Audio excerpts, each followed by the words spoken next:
Tila hindi natuwa ang mga netizens kay Vice Ganda dahil sa ginawa sa co-host niyang si Ann Curtis sa noontime show ng It's Showtime.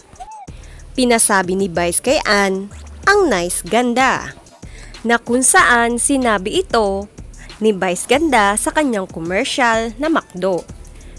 Nakalaban naman ng ini-endorse ni Ann Curtis na Jollibee.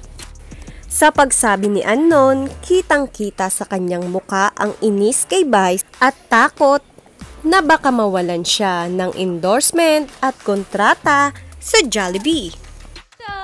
Pero Sabi mo bakit? nga, nice. Nice. Ganda. Ganda. Nice! Ganda! Ay, bad yun sa akin. Narito nga ang ilang mga komento ng mga netizens.